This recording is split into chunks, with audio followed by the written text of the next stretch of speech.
turma, seja bem-vindo à nossa aula de geografia, certo? Mais uma vez estou aqui com vocês para a gente trabalhar um tema aí sobre os problemas habitacionais no Brasil e a luta por moradia, né? A gente sabe que o Brasil ele passa por esse problema e tem tido até algumas políticas públicas para tentar amenizar a questão do Minha Casa Minha Vida e entre outros aí. Mas é muito ainda grande esse déficit habitacional. Mas vamos ver, vamos entrar aí nesse assunto para saber como é que, entender um pouco ele, certo? Começa aqui eu deixei umas figuras, chazinha para vocês já ir pensando um pouco sobre isso, né?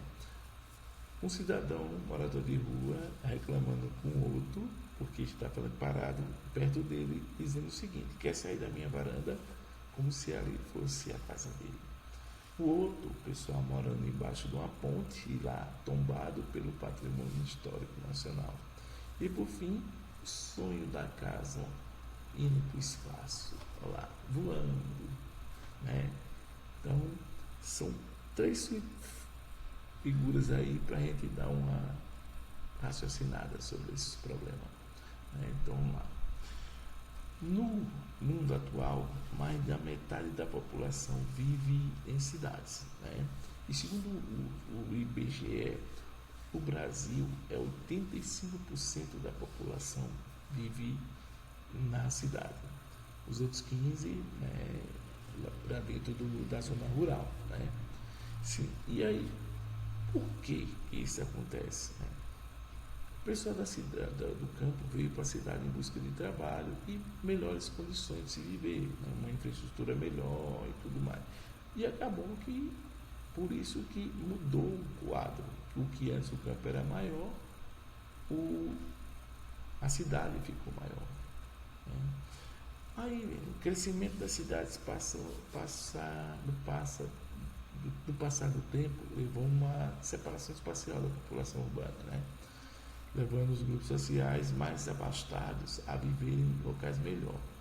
O povo que tem dinheiro, né, os abastados, no que tange, conseguiu morar nos grandes centros, afastando, como dizem aí embaixo, por outro lado, os grupos sociais menos abastados, geralmente trabalhadores mais mal remunerados, foram afastados para a periferia, foram viver em lugares mais distantes, né? Os grandes tomaram os locais, né, destruíram os barracos, afastando o pessoal para mais distante dos centros, né? E aí o que aconteceu? Lá na década de 1900 para 1980, esse grupo social mais abastado expulsou das regiões centrais os que não tinham dinheiro, né, poder aquisitivo, gerando ali as favelas, aqueles grandes favelas que a gente vê na televisão hoje, são verdadeiras cidades, né? Mas foi daí que começou. Surgiu primeiro lá no Rio de Janeiro, depois São Paulo, Belo Horizonte, Salvador, Recife, né? E aí o que acontece? Enquanto a cidade ela tem uma infraestrutura boa, nas periferias, nas favelas, acontece o quê? Devido que a alta densidade populacional, muita gente em pouco espaço, gera conflitos sociais, problemas de saúde e educação, conflitos fundiários, falta de infraestrutura, falta de equipamento público de saúde, educação e cultura, falta de área verde, de lazer e sobreposição de imóveis, dentre outros, né? Aí você vai ver que, mesmo hoje em dia, com todos os programas sociais possíveis, como Minha Casa Minha Vida, né, a luta dos sem-tetos, né, ainda a gente vê construções como essas, de palafitas, né, em lugares onde tem córregos, esgotos, e infelizmente tem esse tipo de construção só traz prejuízo para a própria comunidade, né? Não tem uma infraestrutura adequada para se morar, para se viver nesses ambientes.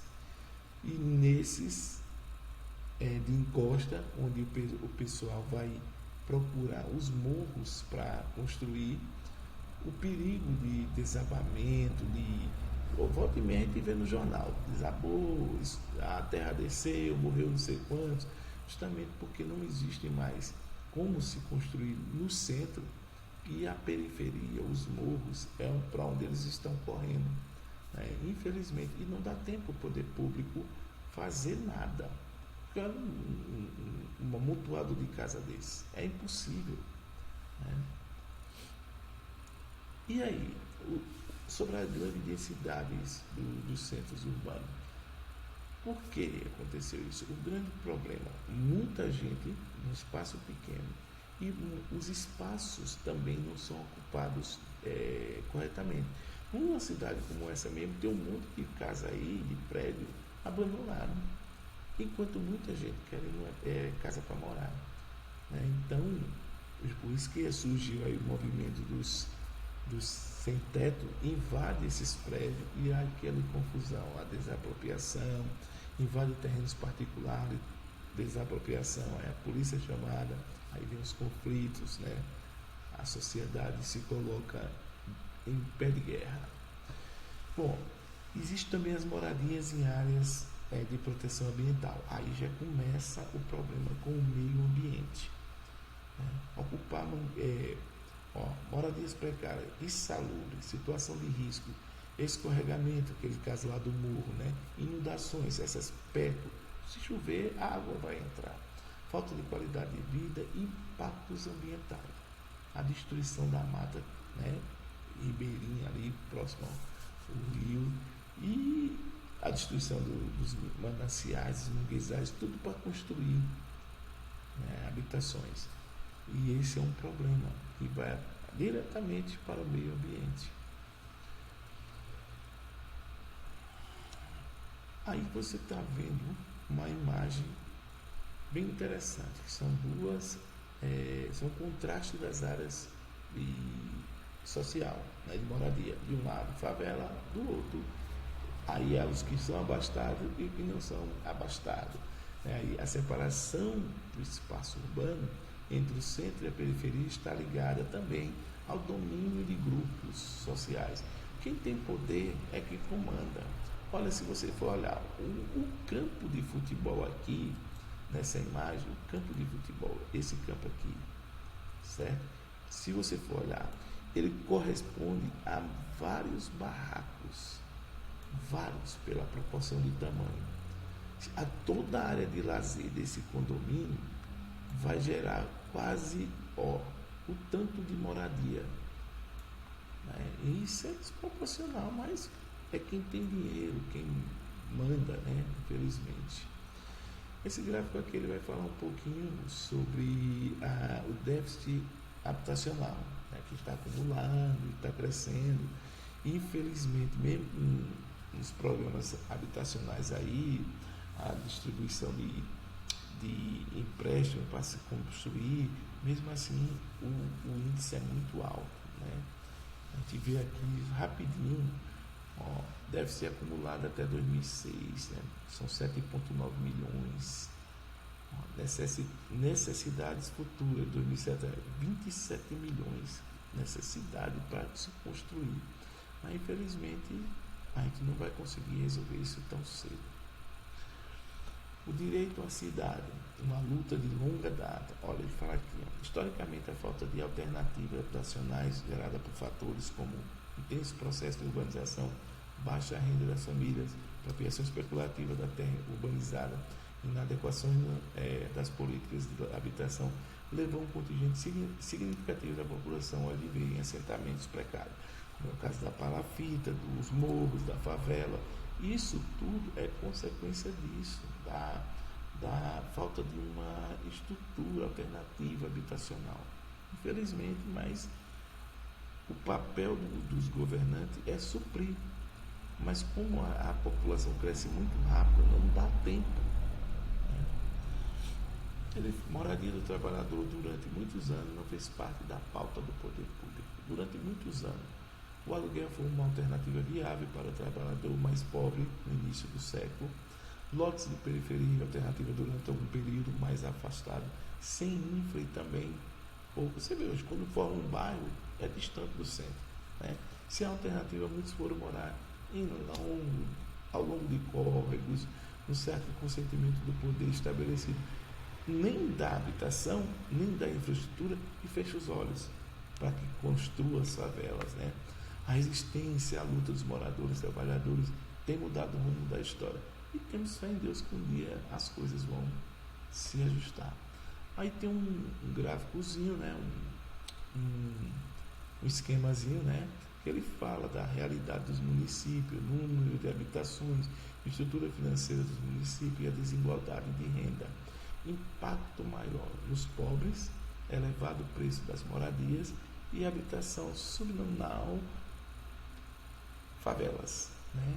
Num esquemazinho, ele fala: a dimensão dos problemas urbanos do Brasil tem a questão habitacional como um componente essencial da atuação do Estado brasileiro. A desigualdade social. Né? Os principais problemas de moradia no Brasil, além disso, 24,4% das moradias urbanas brasileiras são consideradas inadequadas por apresentar ao menos um dos seguintes problemas: inadequação fundiária, terrenos irregulares, invasão, carência de infraestrutura, saneamento, ausência de banheiro. Em pleno século XXI, a gente ainda tem domicílios que não tem banheiro. É incrível isso. Cobertura inadequada, com lona, né? E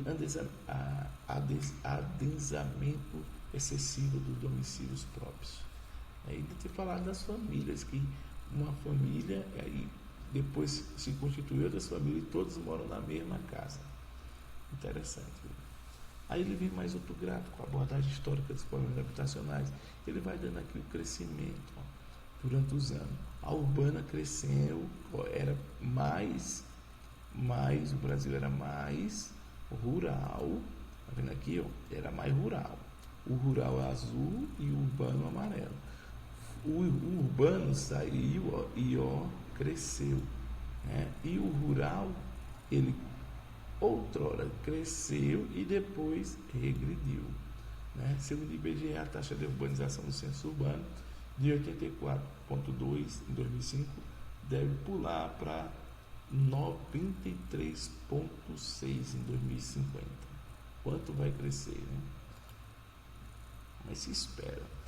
Aí, agora o esquema falando sobre moradia, poder de barganha, compra e venda de locação de contratos e gaveta, aluguel social, que se divide por densidade populacional elevada, localização geográfica perto do centro, ausência de terreno, fala de uma região de Heliópolis, regularização fundiária, novas invasões, tudo isso é decorrência das questões habitacionais no Brasil. Órgãos que compõem o sistema habitacional no Brasil. Esses são os órgãos que compõem o sistema habitacional. Secretaria Nacional de Mobilidade e Desenvolvimento Regional e Urbano, Secretaria Nacional de Habitação, Secretaria Nacional de Proteção e Defesa Civil, Secretaria Nacional de Saneamento, Secretaria Nacional de Segurança Hídrica, Secretaria Executiva e Fundo de Garantia do Tempo de Serviço. Isso é o FGTS que é usado no programa habitacional. Então, dentro de tudo que se viu aqui, o grande problema do habitacional no Brasil está na falta de uma estrutura. O Brasil tenta montar uma estrutura para propor meios habitacionais, mas acaba se perdendo no tempo, porque a demanda é muito alta. Esperamos que um dia isso possa ser resolvido. E a vocês eu aconselho, se reveja essa aula, pesquise e vocês para entender um pouco mais esse problema, para que vocês fiquem por dentro, né? Que isso é uma coisa que é a vida de todos que estão na cidade, né? Infelizmente. Então, eu fico por aqui, até a próxima aula e eu espero vocês, tá bom?